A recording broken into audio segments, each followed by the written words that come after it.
তো আজকে আমরা যে ভারতের যে ভূপ্রকৃতি আছে সেই ভারতের ভূপ্রকৃতির মোটামুটি যে ভাগগুলো আছে খুব এসেন্সিয়াল চ্যাপ্টার, একটা জেনারেল নলেজের জন্য তো খুবই গুরুত্বপূর্ণ চ্যাপ্টার।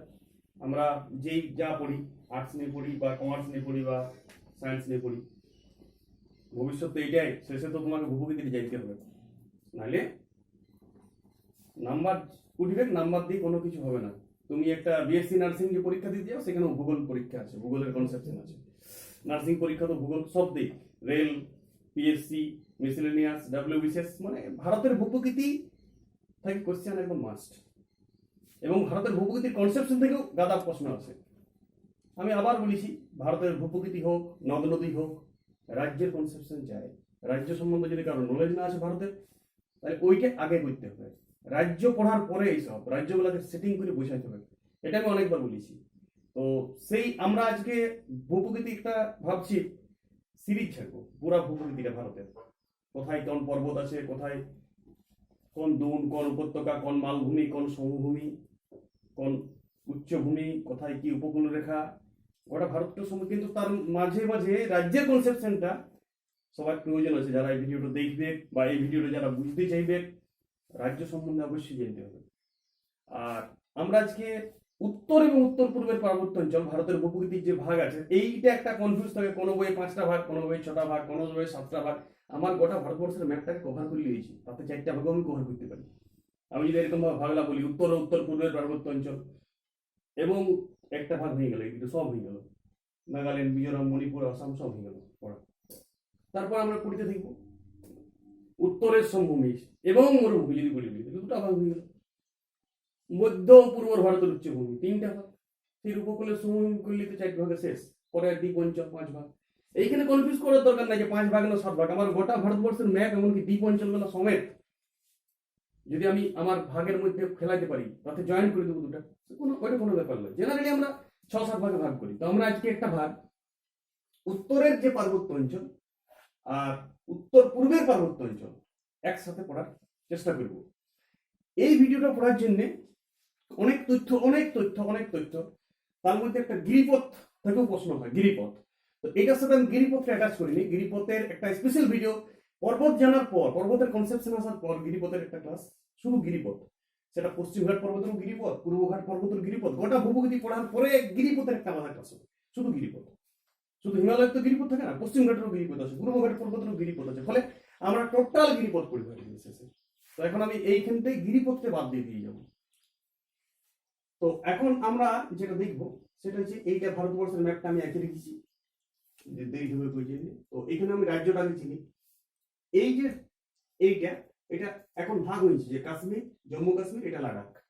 লাদাখটা এখন অত বড়, কিন্তু লাদাখটার পশ্চিম দিকটা তো পিওকে, আর পূর্ব দিকটা তো চীন শাসিত আছে, চীন দখল করা আছে। আমরা ভারতের ম্যাপের মধ্যে রাখি, আবার পাকিস্তানের ম্যাপে রাখা যায়, আবার চীনের ম্যাপে রাখা। ফলে এইটাকে নিয়ে তো মানে আন্তর্জাতিক সমস্যা, সেইটা আমি ম্যাপটা এমনি ভাবে রেখেছি। লাদাখ আমার এইটুকু কিন্তু ভারতের এলাকা আছে লাদাখে। আর জম্মু কাশ্মীরটা এখন এই মুহূর্তে যে জম্মু কাশ্মীর যে করা হয়েছে, যে ভাগটা কেন্দ্রশাসিত রাজ্য হিসাবে, সেটা পুরোটাই এখন ভারতের মানে অধীনস্থ আর কি, ভারতের রাজ্য এটা।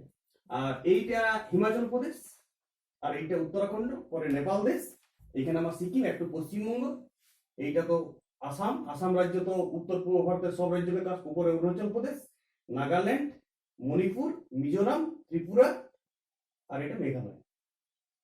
এই রাজ্যগুলি সম্বন্ধে এখানে নলেজ দরকার। এই রাজ্যগুলি তোমাকে জানতে হবে না, এই উত্তর এবং উত্তর পূর্বের পার্বত্য অঞ্চল পড়াচ্ছি। তো লাদাখ যে কেন্দ্রশাসিত অঞ্চলটা আছে, সেখানে আমরা ট্রান্স হিমালয় পর্বত, যখন আমরা উত্তরের পার্বত্য অঞ্চল বলতে পুরাটা হিমালয় ভাবি, কিন্তু হিমালয় ছাড়াও আরো 3টা অপর দিকে পর্বত আছে। সব থেকে উচ্চতম যদি অংশ বলি সেটা হিমালয়, কিন্তু হিমালয় পর্বতটা ভারতের লাদাখ জায়গাটা যেটা আছে, সেটা পিছন দিকেও আরেকটা 3টা পর্বত শ্রেণী চলে গেছে। তারপরে হিমালয়, তারপরে ভারতের দিকে ঢালটা আছে। হিমালয়টা আস্তে আস্তে আস্তে আস্তে সমভূমি অঞ্চল ভারতের যখন এসেছে, আস্তে আস্তে আস্তে আস্তে আস্তে আস্তে নামিয়ে গেছে। আমরা সেটা ভাগ করে পড়বো। তো এখন আমরা মানে ট্রান্স হিমালয় দেখছি, হিমালয়ের বিপরীত সাইডে ভারতবর্ষের মধ্যে কোন কোন পর্বত আছে মূলত। তো এইটা যদি দেখি, তাহলে আমার সৃষ্টিকর্তা কিন্তু এশিয়ার ম্যাপটাকে বুঝতে হবে। এশিয়ার যে ম্যাপটা আছে, এটা যদি এশিয়ার ম্যাপ হয় তাহলে এশিয়ার ম্যাপে মোটামুটি এইখানটাতে একটা পামির মালভূমি আছে। পামির মালভূমি থেকে পূর্ব দিকে বিভিন্ন পর্বত দিচ্ছে, পূর্ব দিকে ভারত, চীন, রাশিয়া, এগুলা দিকে কাদা পর্বত দিয়েছে। যেমন কি কি পর্বত দিয়েছে, যদি আমরা একটা পামের থেকে সিরিয়াল করি, পামের একটা পর্বত গ্রন্থি যেখান থেকে বিভিন্ন পর্বত সৃষ্টি হয়, আমরা ধরি হিমালয়, কারাকোরাম, কুয়েলুন, আলতিনতাক, তেনতাক, ইউগ্লেনয়, ইস্তেনোভয়। সুর করতে হবে, সুর সিরিয়াল করতে হবে কথাটা, মাঝে ব্রেক করা চলবে না, কবিতার মতো বলতে হবে, তাহলে নাম মনে থাকবে। ভূগোলের নদী হোক আর পর্বত হোক, নাম তুমি একটা দুটা পড়িয়ে লাভ নাই। যদি ওইখানে থ্রু আছে তো 4টা থ্রু করবে, 4টা থ্রু করবে, ডেলি ডেলি 4টা থ্রু। এই বলি বলি রিপিটেশন করে আস্তে আস্তে কণ্ঠের মধ্যে একটা সুর চলে আসে, বলি বলি। এখানে আমি বলছি হিমালয়, কারাকোরাম, কুয়েলুন, আলতিনতাক, ইউগ্লেনয়, ইস্তেনোভয়, ভারখানোস, লাস্ট সুর। এলা পামির থেকে পূর্ব দিকে পর্বত দিয়েছে। তো এটা এশিয়ার ভূপ্রকৃতি ছিল, এশিয়ার ভূপ্রকৃতি আমাদের নিচের ক্লাসে ছিল, পড়িয়েছি আমরা। আমার এখানে দুটা ভাগ পড়েছি, হিমালয়, কারাকোরাম, ব্র্যান্ডেড দুটা। আরো দু চারটে ছোট ছোট পর্বত পামির থেকে সৃষ্টি হয়, সেগুলা এশিয়াতে পড়ি নাই, কিন্তু ভারতে আমাকে পড়িতে হবে। এশিয়াতে পড়ি নাই, কিন্তু ভারতে পড়িতে হবে। তো মোটামুটি এইটা আমরা শুরু করেছি পামির গ্রন্থি থেকে, সেটা ভারতের মধ্যে দিয়ে যেটা গেছে সেটা আমরা পড়বো পামির থেকে। চীনে বাদ দিয়ে দিব, ভারতের উপর দিয়ে জেলা আছে। তো ভারতের মধ্যে দুটা পর্বত আগেই বুঝলি, যে একটা হিমালয় পর্বত আছে 2500 কিলোমিটার দৈর্ঘ্য, পশ্চিমে প্রায় 500 কিলোমিটার চওড়া, পূর্বে আস্তে আস্তে ছোট হয়ে 150-200 সরু হয়ে গেছে, পশ্চিমে বেশি চওড়া, আস্তে আস্তে সরু হয়ে গেছে, অরুণাচল প্রদেশ তো গেছে। নাঙ্গা থেকে নামচা বড়া, নাঙ্গা পর্বত এখানে একটা আছে, যেটা হিমাদ্রি থেকে ব্র্যান্ড নিয়ে নাঙ্গা পর্বত হয়েছে, যেটা পাকিস্তান দিকে ঢুকে গেছে। আর একটা নামচা বড়া, এটা অরুণাচল প্রদেশের উপর, অত দূর পর্যন্ত হিমালয়ের বিস্তৃতি। ভারতবর্ষের উপর দিয়ে অনেক অনেক রাজ্য টাচ পেয়েছে। আর পশ্চিমটা চওড়া, পূর্বে সরু হয়ে গেছে। ঠিক হিমালয়েরও ওই সাইডে ভারতের লাদাখ রাজ্যের, যেটা এখন পড়ছে, এখন কেন্দ্রশাসিত রাজ্য লাদাখ, এখন জম্মু কাশ্মীর নেই। তো সেইখানে 3টা পর্বত আমাকে জানতে হবে, শুধু জাস্ট কি কি আছে। এলাকা ট্রান্স হিমালয় বলা করতে, এই 3টাকে আমি লিখে নিয়েছি, 3টাকে ট্রান্স হিমালয়। একটি হচ্ছে কারাকোরাম, লাদাখ, জাসকর। কিন্তু তোমাকে কারাকোরাম শুধু পড়লে হবে না, কারাকোরাম, লাদাখ, জাসকর শুধু তুলতে হবে। কারাকোরাম, লাদাখ, জাসকর, হিমালয়, কারাকোরাম, লাদাখ, জাসকর, হিমালয় বলে বলে অভ্যাস হবে। তাই কারাকোরাম যে পর্বতটা, এইটার মধ্যে দীর্ঘতম এবং উচ্চতম, এই 3টার মধ্যে। আর এইখানে একটা সিংহ আছে, একটা সিংহ জানলেই যথেষ্ট। এইখানে একটা সিংহ আছে, গডিনস্টিন বা কেটু। এইটা গডিনস্টিন বা কেটু, কিং অফ কারাকোরাম ধরা। এটা ভারতের সর্বোচ্চ সিংহ, ভারতের সর্বোচ্চ সিংহ, ভারতের সর্বোচ্চ সিংহ কেটু বা গডিনস্টিন। দৈর্ঘ্য প্রায় ওই 8600 সামথিং, দেখলে একটু দৈর্ঘ্যটা, এই উচ্চতাটা ভারতের সর্বোচ্চ এটা। কিন্তু এটা হিমালয়ের অংশ নয়। এটা কোন পর্বতের অংশ বললাম? কারাকোরাম। কারাকোরাম পর্বতটাতে কিছু হিমবাহ আছে ভালো ভালো, ভারতের কিছু গুরুত্বপূর্ণ হিমবাহ। ভারতের সব থেকে বড় হিমবাহটা এখানে আছে, সিয়াচেন আছে, বল্টারও আছে, ইত্যাদি হিমবাহ আছে। সিয়াচেন, বল্টারও, দুটার নাম মনে রাখতে হবে। সিয়াচেন, বল্টার হিমবাহ, যেখানে এইখান থেকে অনেক নদী সৃষ্টি হয়। বাস এইটা জানতে হবে। সিয়াচেন ভারতের সব থেকে গুরুত্বপূর্ণ হিমবাহ, যেটা কারাকোরাম থেকে আছে। তার মাঝটাতে পর্বত আছে লাদাখ। আচ্ছা, এখান থেকে সিয়ক, সিন্ধু নদী পাস হয়েছে। নদীর চ্যাপ্টার সিন্ধু আমার ক্লাস ছাড়া আছে, সেটা দেখে নেবে একটু, তাহলে সুবিধা হবে। তাহলে এখানটা সিয়ক বা সিন্ধু দুটা নদী পাস হয়েছে। কারাকোরাম আর লাদাখের মাঝে ওই সিয়ক নদীটা পাস হয়েছে, আর এইখানটাতে সিন্ধু নদীটা পাস হয়েছে। তারপরে নিচটাতে জাসকর আছে। সব থেকে এইটা জাসকরটা একটু বড় হবে পর্বতটা। জাসকর পর্বতটা প্রায় 250, এটা প্রায় ভারতবর্ষের মধ্যে আছে 400। পরে এটা চীনে ঢুকে গেছে। চীনে এই পর্বতটার নাম কৈলাস। চীনে এই পর্বতটার নাম কৈলাস পর্বত। আমরা চীন দিকে যাবার নাই, প্রত্যেকটা পর্বতই রাস্তায় তিব্বত জুড়ে, এটা চীনের অংশ, এটা চীনের অংশ পুরো। তার চীনে যেটা গিয়েছে পর্বতটা, সেটা আমরা চীন দেশের লোক পড়ব। আমরা ভারতের ভূপ্রকৃতি পড়েছি চ্যাপ্টারটা, আমাদের জেনারেল নলেজে শুধুমাত্র ভারতের ভূপ্রকৃতি জানলেই যথেষ্ট। তো ওইটা কৈলাস পর্বত, আমরা নাম শুনেছি, এটা আধ্যাত্মিক ব্যাপার আছে কৈলাস পর্বত, যেটাকে আমরা স্বর্গ ভাবি কৈলাস। তো সেইটা মানে তিব্বতে অংশ। আগে তিব্বত আলাদা দেশ ছিল, এখন চীন অকুপেশন হয়ে গেছে তিব্বতটা। ফলে ওইটা এখন কারাকোরামের এক্সটেনশন, কারাকোরাম পর্বতের এক্সটেনশন। তো এই গেল ট্রান্স হিমালয়, মানে হিমালয়ের উল্টা দিকে 3টা পর্বত। তাদের মধ্যে সর্বোচ্চ উচ্চতম পর্বত হচ্ছে কারাকোরাম, দীর্ঘতম কারাকোরাম ভারতের মধ্যে। এটা ভারতের সবথেকে উত্তরের পর্বত। তারপর আমি লাদাখের নিচটা থেকে জাস্ট হিমাচল প্রদেশ রাজ্য, উত্তরাখণ্ড রাজ্য, পুরাপুরি নেপাল, তারপর আবার তিব্বত, এটাতে চীনের তিব্বত অংশ, ফির অরুণাচল প্রদেশের একটু জাস্ট টাচ করি সীমানা দিয়ে, বেরিয়ে গেছে একটা পর্বত। এইটা আমরা বলবো হিমালয় পর্বত। মূলত আমরা এটাই উত্তরের পর্বত বলতে বুঝি। কিন্তু তা সত্ত্বেও আমাকে আরো 3টা পর্বত বলতে হবে যেটা হিমালয়ের অংশ নয়। কি কি বললাম? কারাকোরাম, লাদাখ আর জাসকর। বাস। এবার হিমালয়টাকে আমরা উচ্চতা অনুসারে 3 ভাগে ভাগ করে নিয়েছি। সবথেকে যেটা উঁচু অংশ সেটা আমরা বলছি হিমাদ্রি হিমালয়, তারপরে বলছি আমরা হিমাচল হিমালয় যেটা মিডিল স্তর, আর তারপরে একদম ডাউনশিপ যখন সমভূমিতে নেমে গেছে, মানে এবারে পাঞ্জাবে নেমে যাবে, উত্তরপ্রদেশ রাজ্যে নেমে যাবে, বিহারে নেমে আসবে হিমালয় পর্বতটা, তখন ওর নাম শিবালিক। এইভাবে আমরা ভাগ করে নিয়েছি উচ্চতা অনুসারে। কি কি বললাম? হিমাদ্রি, হিমাচল, শিবালিক। তো আমরা আজকে মূলত ভারতবর্ষকে টাচ করে গেছি বেশিরভাগটাই শিবালিক পর্বত। আর হিমাদ্রি ভারতবর্ষের কয়েকটা রাজ্য গেছে, মাঝে নেপাল, মাঝে ভুটান, ফির আবার তিব্বত দিয়ে বেরিয়ে গেছে। আবার হিমাচল তো পশ্চিমবঙ্গের ওখানে যে শেষ হয়ে যায়, হিমাচল তো আমরা ধরি না, উত্তর পূর্ব ভারত দিকে হিমাচল ধরি না, আমরা হিমাদ্রি আর শিবালিকটাই ধরি নিস্তর গেছে। হিমাদ্রিটা ফিউশন হয়ে যায় পশ্চিমবঙ্গের পর থেকে, ফিউশন হয়ে যায় যেটা হিমাচল হিমালয়। তাহলে উচ্চতা অনুসারে সিরিয়াল কি? হিমাদ্রি, হিমাচল, শিবালিক। এটা মনে রাখতে হবে, হিমাদ্রি, হিমাচল, শিবালিক। বাস, উচ্চতা অনুসারে উপরে সব থেকে উঁচু হিমাদ্রি, তারপরে মিডিল, তারপরে এবারে হিমাদ্রিতে আছে কি? সর্বোচ্চ এলাকা, সর্বোচ্চ হিমালয়ের এলাকা, তার মধ্যে কয়েকটা পর্বত শৃঙ্গ দেখা যায়। একদম ফিক্সড করতে হবে মনে রাখতে গেলে 10টা পর্বত শৃঙ্গ। 10টার মধ্যে নেপাল দেশে আছে 6টা, আর ভারতবর্ষের উত্তরাখণ্ডে আছে 4টা। এটা হিমাদ্রি হিমালয় নাঙ্গা পর্বত থেকে শুরু করে একদম নামচাবড়া পর্যন্ত একদম 2500 কিলোমিটার দৈর্ঘ্য। তো সেইটা গড়ে উচ্চতা প্রায় 6000 কিলোমিটার থেকে শুরু। এখন হিমালয় 8848 আছে, আমরা জানি 50 এখন এভারেস্টের উচ্চতা, পৃথিবীর সর্বোচ্চ শৃঙ্গ, সেটা ওখানে আছে। আমার কোথাও ডাউনও আছে, গড় উচ্চতা আমরা 5-6000 কিলোমিটার ধরবো, 7000 তক যায়, 8000 8500 উচ্চতা আছে এভারেস্টের জায়গাটাতে। তা এটা উচ্চতা সব থেকে বেশি হিমাদ্রি। এইখানে আমরা নেপালে যে পর্বতগুলো দেখবো সেটা হচ্ছে সব থেকে পৃথিবীর সর্বোচ্চ শৃঙ্গ আছে এভারেস্ট, যার উচ্চতা 8850 মিটার। তারপর আছে এভারেস্টের পর আছে মাকালু, ফির কাঞ্চনজঙ্ঘা বলে একটা পর্বত আছে যেটা আমাদের সিকিম রাজ্যটাকে টাচ করেছে। এইটা ভারতের দ্বিতীয় উচ্চতম শৃঙ্গ, ভারতের দ্বিতীয়। ভারতের প্রথম বললাম আমি কারাকোরাম পর্বত শ্রেণীতে আছে K2। কাঞ্চনজঙ্ঘাটা ভারতের দ্বিতীয় উচ্চতম শৃঙ্গ, আর হিমালয়ের মধ্যে কিন্তু ভারতের প্রথম। প্রশ্নটি খুব ইম্পর্টেন্ট। হিমালয়ের মধ্যে ভারতের সর্বোচ্চ শৃঙ্গ কোনটা? কাঞ্চনজঙ্ঘা, ভারতের বলছি। কিন্তু হিমালয়ের যেটা সর্বোচ্চ শৃঙ্গ এভারেস্ট, এটি নেপালে আছে, এটি পৃথিবীর সর্বোচ্চ শৃঙ্গ। পৃথিবীর যদি আমি সাজাই টপ 10 পর্বত শৃঙ্গকে, সবগুলা হিমালয়ের কারাকোরামের মধ্যে আছে। পৃথিবীর প্রথম 10টা উচ্চতম শৃঙ্গ। আর কোন পর্বত, আমাদের দক্ষিণ আমেরিকা যদি চলে যাও আন্দিজ পর্বত, সেখানেও অত বড় পর্বত শৃঙ্গ নাই। তুমি রকি পর্বত চলে যাও, অত বড় পর্বত শৃঙ্গ নাই, 6000-7000 বইতে থাকে, 8000 ক্রস করে না। হিমালয়ের প্রায় 10টা পর্বত শৃঙ্গ 8000 ক্রস করে আছে।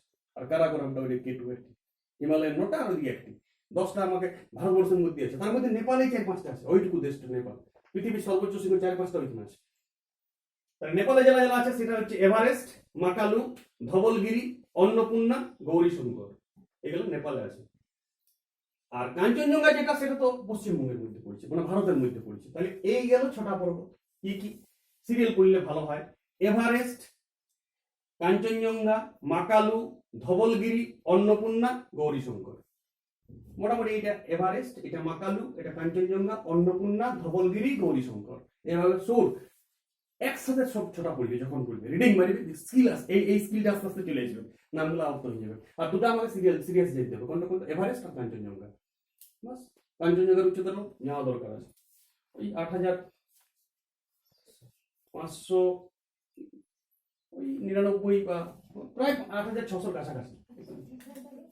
ঠিক আছে, ওইটা অত মিটার। তো এইবার আমার এইখানটাতে যেটা উত্তরাখণ্ড রাজ্য ভারতের, সেখানে আবার 4টা পর্বত শৃঙ্গ আছে। এটাও সিরিয়াল করলে ভালো। নন্দা দেবী, বদ্রীনাথ, কামেট আর ত্রিশূল। নন্দা দেবী, বদ্রীনাথ, কামেট, ত্রিশূল, এরা সব ধর্মীয় স্থান। সবগুলো একটি বাবা ভোলানাথের মন্দির আছে। তো কি কি? নন্দা দেবী, বদ্রীনাথ, কামেট, ত্রিশূল। এটা ভারতবর্ষের উত্তরাখণ্ডের রাজ্যে অবস্থিত। কোন হিমালয়ের অংশ? হিমাদ্রি হিমালয়ের অংশ প্রত্যেকটা। মোটামুটি এই 10টা পর্বত শৃঙ্গের নাম। আর এখানে তো গঙ্গোত্রী হিমবাহ আছে, আমরা জানি। এই এলাকাটাতেই গঙ্গোত্রী হিমবাহ আছে, যমুনোত্রী হিমবাহ আছে, হিমবাহ প্রচুর আছে, যেখান থেকে বিভিন্ন নদী সৃষ্টি হয়েছে। এখান থেকে পুরা শুধু হিমবাহ। আর পড়তে হবে কি? পর্বত শৃঙ্গ। পরে যদি গিরিপথ আসে সেটা পরে গিরিপথের ভিডিওর মধ্যে ঢুকে নিয়ে ঢুকে যাবে। এই তো পড়া, এটুকু আর কোনো পড়া নাই। কদ্দূর বিস্তৃতি, গড়ে উচ্চতা কত ইয়ার, টপ পর্বত শৃঙ্গ কোনটা? এভারেস্ট। ভারতের টপ পর্বত শৃঙ্গ কাঞ্চনজঙ্ঘা। উত্তরাখণ্ডে 4টা পর্বতের নাম, নন্দাদেবী, কামেট, বদ্রীনাথ, ত্রিশূল। নন্দাদেবী, কামেট, বদ্রীনাথ, ত্রিশূল। এদিকে এভারেস্ট, মাকালু, কাঞ্চনজঙ্ঘা, ধবলগিরি, অন্নপূর্ণা, গৌরীশঙ্কর। বাস এই 10টা নাম আয়ত্ত করতে হবে। বাস তাহলেই পড়াশোনা। আর দুটো আমি গঙ্গোত্রী, যমুনোত্রী, শেষ। আর তো কোনো পড়িতে হবে হিমাদ্রি। এইটা হিমাদ্রি পড়া শেষ। শঙ্কর রাজ্য টাচ করে করে দিয়েছে মোটামুটি। জম্মু কাশ্মীর একটু, হিমাচল প্রদেশ একটু, কিন্তু এদের কোনো পর্বত শৃঙ্গ নাই নাম করা। উত্তরাখণ্ড পুরা নেপাল ঢুকে গেছে। তারপর আমাদের একটু সিকিম, তারপর ভুটান অন্য দেশ, তারপর অরুণাচল প্রদেশের উপরে হয়ে বেরিয়ে গেছে। বাস কিছু নাই তো এখানে পড়া, এইটুকু পড়া। ফির আমরা পড়বো হিমাচল, মধ্য হিমালয়। তো মধ্য হিমালয় আগেই বলেছি, মধ্য হিমালয় এইখান থেকে শুরু হয়েছে, পীরপঞ্জল থেকে, জম্মু কাশ্মীরের মাঝ থেকে, আর শেষ হয়ে গেছে পশ্চিমবঙ্গের ভুটানের আগেটাতে শেষ হয়ে গেছে। ভুটানের আগেটাতে শেষ হয়ে গেছে, পশ্চিমবঙ্গটা টাচ করেছে। তারপর এটা আমরা শিবালিকের সঙ্গে মিশে গেছি ধরে নিই। হিমাচল মানে পুরো শেষ তক্ক হিমাচল আমরা ধরি না, হিমাচল এইটুকু। তার মধ্যে তো নেপাল একটা বিরাট বিস্তৃত জায়গা আছে। তো হিমাচলের মধ্যে যেগুলো আছে আমরা জানি, হিমাদ্রি আর হিমাচলের মাঝে জম্মু কাশ্মীরের যে রাজধানী শ্রীনগর আছে, এটা মাথায় রাখতে হবে, এটা খুব খুব গুরুত্বপূর্ণ। জম্মু কাশ্মীরের যে রাজধানী শ্রীনগর, সেইটা হিমাদ্রি আর হিমাচলের মাঝে আছে। তো এখন আমরা হিমাচলের যেটা আমরা দেখবো কয়েকটা পর্বত শ্রেণী। এখানে তো সিংহ হইতে পারে না, সিংহ তো হিমাদ্রিতে হয়ে গেছে টপ মোস্ট। এখানে সিংহ কি করে হবে? মধ্যের এলাকাটা। এবার আমি যদি যাই পরে থাকি ওইখানে, আমার এলাকা, আমার মনে হবে যে আমি পর্বতে আছি, আমার সেই জমি চাষ হয়েছে, সব হচ্ছে, ফুল বাগান, একটু ঠান্ডা লাগবে, একটু তুষার পড়বে, মানে জলবায়ুগত পার্থক্য বোঝা যাবে, কিন্তু ভূপ্রকৃতিগত মনে হবে আমি যে সমভূমি এলাকায় আছি, এমনি মনে হবে ফিলিংসটা। এটা একটা সামথিং। অযোধ্যা পাহাড়ের উপরে যখন আমরা থাকি, আমার মনে হয় কি আমি পর্বত আছি, মনে হয় আমি এটি আমার এলাকা। যদি আমি নিচটা না দেখা পাই, না, এটা তো কোনো ছোটখাটো কোনো পাহাড় না, এটা বিরাট বড় এলাকা। ফলে আমার চোখ যাবে না সীমানা পর্যন্ত, ফলে আমি ভাববো সে সমভূমি এলাকাতে এসেছি, আমার ফিলিংস আসবে উপরে। তো এখন হিমাচলের যে পর্বত শ্রেণী আছে সেটা মনে রাখতে হবে সিরিয়াল। পীরপঞ্জল আছে জম্মু কাশ্মীরে, এইটা পীরপঞ্জল, এইটা পীরপঞ্জল। ফির ধৌলাধর আছে হিমাচলে, তারপর আছে মিসৌরি, এটা উত্তরাখণ্ডে, আর তারপর নেপালে আছে নাগডিব্বা আর মহাভারত লেক। আর আমরা পড়বো এইখানটা দার্জিলিং শ্রেণী। আমাদের পশ্চিমবঙ্গকে একটু টাচ করে গেছে, এটা নিচ দিকে নামিছে আস্তে আস্তে, এইটাকে আমরা বলবো দার্জিলিং শ্রেণী। বাস এই 6টা শ্রেণী সিরিয়াল মুখস্থ করতে হবে। সিরিয়াল, আর সিরিয়াল কথাটা গুরুত্ব দিতে হবে, কারণ আমি এদিকে পড়েছি। তাহলে এদিক থেকে কি কি হলো? পীরপঞ্জল, ধৌলাধর, মিসৌরি, নাগটিপ্পা, মহাভারত লেক, দার্জিলিং শ্রেণী। এরা সব শ্রেণী, সব পীরপঞ্জল শ্রেণী, পর্বত শ্রেণী এরা। তাহলে এই হিমাচলকে আমি এই 1 2 3 4 5 6 ভাগে ভাগ করে নিয়েছি। তার মধ্যে 2টি নেপালে আছে, নাগটিব্বা, মহাভারত লেক। বাকি আমাদের একটি রাজ্যে একটি করে, পীরপঞ্জল জম্মু কাশ্মীর, ধৌলাধর হিমাচল প্রদেশ, মিসৌরি উত্তরাখণ্ড, আর পশ্চিমবঙ্গে তো আমি জানি দার্জিলিং শ্রেণী। বাস হিমাচল শ্রেণী শেষ। এইটুকু। হিমাচলের দৈর্ঘ্যটা মোটামুটি এইটুকু কত হবে? মোটামুটি 1400-1500 কিলোমিটার দৈর্ঘ্য হবে। বাস। কিন্তু সিরিয়াস হচ্ছে হিমাদ্রি আর হিমাচলের মাঝে, মানে পর্যটন যে কেন্দ্র ভারতবর্ষের, তার সম্ভারটি এইখানে আছে। এক একটি সব জিস্ট আছে, একটা একটি স্বর্গ, একটা একটি ভূস্বর্গ টাইপের দেখা। কাশ্মীর যে ভূস্বর্গ বলি আমি, কাশ্মীরের যে সৌন্দর্য, গোটাটা এইটা হিমাদ্রি হিমাচলের মাঝের উপত্যকাটা, কাশ্মীর উপত্যকা, গুরুদেব জায়গা। এইখানে প্রচুর হ্রদ আছে, মার্গ আছে, যেখানে প্রচুর চাষবাস হয়েছে, আপেল চাষ হয়েছে, আপেল বাগান, আর ওইদিকে ওই কেশরের যে বাগান, বিভিন্ন ধরনের রকমারি ফুল। যখন গ্রীষ্মকাল আবহাওয়া আসে তখন প্রচুর সবুজের সমারোহ দেখা যায় এই এলাকাটিতে। আর নদী গেছে, আমি বলেছি তো, সেই সিন্ধু নদীর যে উপনদীগুলো সেটা দিয়ে পাশ হয়েছে কিন্তু। তো এইখানটাতে কিছু কিছু মার্গ আছে, সোনমার্গ, গুলমার্গ, কোলার হ্রদ, ডাল হ্রদ, মানে জম্মু কাশ্মীরের হিমাদ্রি আর হিমাচলের মাঝে একটা মানে পর্যটন কেন্দ্র। এইটাই মানুষ বেড়াতে যায় এইখানটায়। বাস। ফির যদি আমি হিমাচলে আসি, তো হিমাচলের তো এটাই সম্ভার। এই হিমাদ্রি আর হিমাচলের মাঝে যে হিমাচল প্রদেশের যে অংশ আছে, আমরা নামটাই রাজ্যের হিমাচল প্রদেশ হয়ে গেছে, যেহেতু হিমাচলের মূল হিমাচল পর্বত শ্রেণীটা হিমাচল রাজ্যের মধ্যে দিয়ে গেছে। লে আছে, কুলুকংড়া আছে, মানালি আছে, এই সব এক একটি নাম তো আমরা শুনেছি পর্যটন কেন্দ্র হিসেবে, ভারতের বিখ্যাত জায়গা এগুলো সব এক একটি। তো এইগুলি সব এখানে আছে। এটাও সবুজের সমারোহ, চাষবাস ভালো, মোটামুটি ভালো বলা যাবে না, মোটামুটি ফলের চাষ, কিছু শাকসবজির চাষ, কিছু ফুলের চাষ, কিছু গমও চাষ হয় হালকা বিভিন্ন জায়গায়। বাস এইসব। আর তারপরে উত্তরাখণ্ডে যেটা আছে, সেখানে পুরাপুরি কিছু তাল দেখা যায়। আমরা দেখেছি নৈনিতাল, ভীমতাল, সাততাল নাম শুনেছি, সেই তাল দেখা যায়, মানে ছোট ছোট হ্রদ এবং জলাভূমি, সেটা উত্তর দিকে নদী আছে এখানে, যমুনোত্রী, তারপরে রামগঙ্গা, ওইসব নদীগুলো পাস হয়েছে, ওই নদীগুলোর এলাকাতে চাষবাসও হয়, অনেক ভ্যালি আছে এখানে। রানীক্ষেত বলে একটা জায়গা আছে বিখ্যাত, রানীক্ষেত। আমরা বিভিন্ন ধরনের এখানে মানে গবেষণা অরণ্য আছে, আমরা যখন পড়িব অরণ্য বলে একটা চ্যাপ্টার পড়িব, ভারতের অরণ্য, ভারতের, তখন আমরা এখানে বুঝাবো সবাইকে, সেটা আলাদা আলাদা চ্যাপ্টার আছে, বিভিন্ন চ্যাপ্টার আছে। মোট কথা এইটা জেনারেল কনসেপশন। এইটা এসে পরে আমি যদি বলি হিমাচলের পড়েছে, তখন তোমার একটা ধারণা জন্মাবে যে ও তার মানে হিমালয়টা একটা চওড়া পর্বত, লম্বা পর্বত, তার মিডিল অংশটাকে আমরা হিমাচল ধরে দিয়েছি। আর বিভিন্ন রাজ্যে বিভিন্ন নাম, পড়াশোনা অবশ্যই করতে হবে। এবং এইটা আমরা নেপালে নাম দিয়ে দিয়েছি কি নাগডিব্বা, মহাভারত ভ্যালি। নেপালে কি কি আছে আমরা পড়িব না, তা মোটামুটি নেপালে কাঠমান্ডু ভ্যালি আছে, এখানে নেপালেরও রোমান্টিক জায়গা আছে, নেপালও এখানে পর্যটন কেন্দ্র, চাষবাস যা হয় নেপালের এখানে হয় সব। ঠিক দার্জিলিং সেলি আমরা জানি তো, কমলালেবু টমলালেবু চাষ হয়, দার্জিলিংও তো দুর্দান্ত জায়গা, ওইখানে আমরা বেড়াইতে যাই, সেটাও দার্জিলিং এর, ওইটাও তো হিমাচলেরই অংশ। এই তো গেল পড়াশোনাটা, এই তো গেলেই আমার হিমাচল শেষ। তাহলে আমার হিমাচল মোটামুটি পড়া হয়ে গেল, এবং আমি পড়লাম হিমাদ্রি এবং হিমাচলের মাঝে কি কি রায় আছে, কি কি পর্যটন কেন্দ্র, কি তাল, উপত্যকা, হ্রদ, এইসব নিয়েও আমি একটু কনসেপশন নিলাম।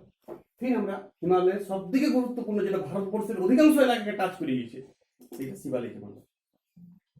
মোটামুটি সব থেকে ডাউন এলাকা, এটার উচ্চতা ওই 1200-2000 তক যাবে, আর তার উপর একটা উচ্চতা আমি বলতে ভুলে গেছি, ওটা মোটামুটি 2000 থেকে 3000 মিটার উঁচু। এইটা একদম একদম মানে সমভূমির সঙ্গে টাচ পেয়ে গিয়েছে বলতে গেলে।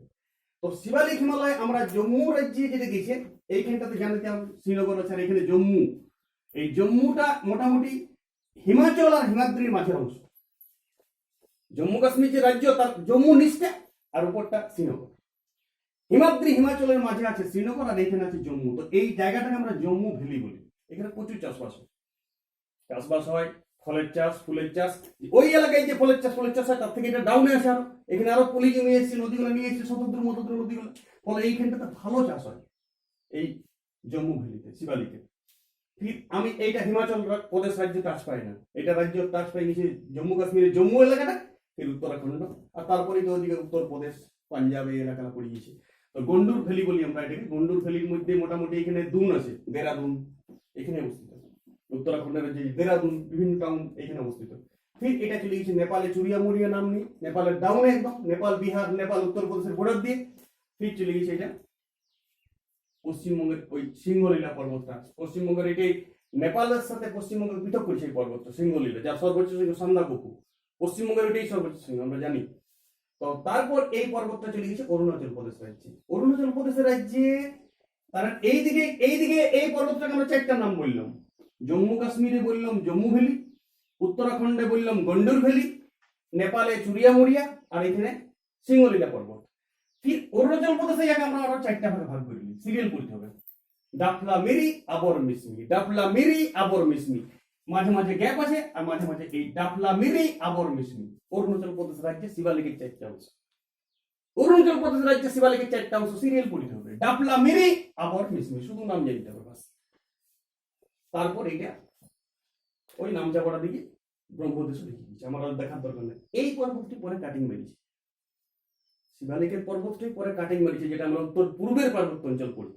আমরা জানি এখানে আমি বলেছি অরুণাচল প্রদেশের পরে এটা নাগাল্যান্ডে আবার এই পর্বতটা কিছুটা গ্যাপ হয়েছে, ব্রহ্মপুত্র নদীকে ঢুকেছে এখানে, ওখানে পর্বত একটা গ্যাপ আছে। তারপরে এইখানটাতে আছে তোমার নাগাল্যান্ডে পাটকাই, অরুণাচল প্রদেশে পাটকাই, তারপরে নাগা, এখানে লামাটোল, আর তারপরে মিজোরাম। এখানে অরুণাচল প্রদেশে এর নাম পাটকাই, শিবালিকটায় কিছুটা গ্যাপ হয়ে, ওই কি নাম বললাম পূর্ব পশ্চিমে, পশ্চিম থেকে পূর্বে ডাফলা মিরি, আবর মিসমি, এটা অরুণাচল প্রদেশে আছে, এটা শিবালিকের লাস্ট অংশ। ঠিক ওইটা পুরোপুরি 180 ডিগ্রিতে বেঁকে গেছে। তারপর ভারতবর্ষের আরো চারটা রাজ্য দিয়ে গেছে, অরুণাচল প্রদেশের রাজ্যে আছে পাটকাই, নাগাল্যান্ডে নাগা, মণিপুরে লামাটল, আর মিজোরামের এলাকাটাতে আছে মিজো বালুসাই পর্বত। আর সেইটা আরাকান পর্বতশ্রেণী নাম নিয়ে বঙ্গোপসাগর নিচে, পরে ওটা আন্দামান দ্বীপপুঞ্জ উঠে যাবার পর্বত। এত বড় এক্সটেনশন হিমালয়, সেটা আবার পামির থেকে 16, যেখানে না আমি শুধু ভারতকে বলেছি, এত বড় একটা এক্সটেনশন।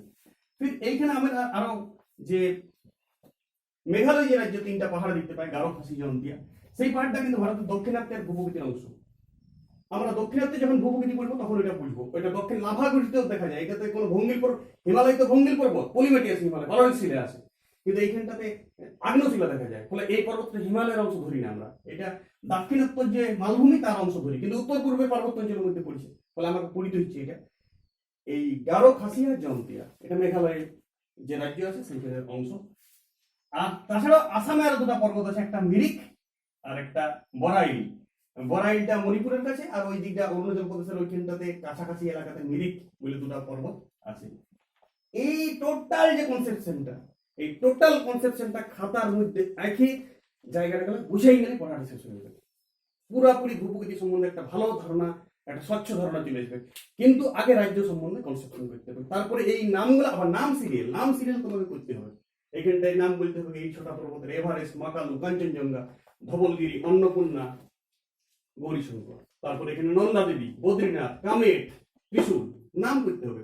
এইখানে হিমাচলের যে পর্বত শ্রেণীগুলো আছে, পীরপঞ্জল পর্বত শ্রেণী, ম্যাটপন্টিং এ পড়ে, এটা একদম জম্মু কাশ্মীর মাঝ দিয়ে গেছে।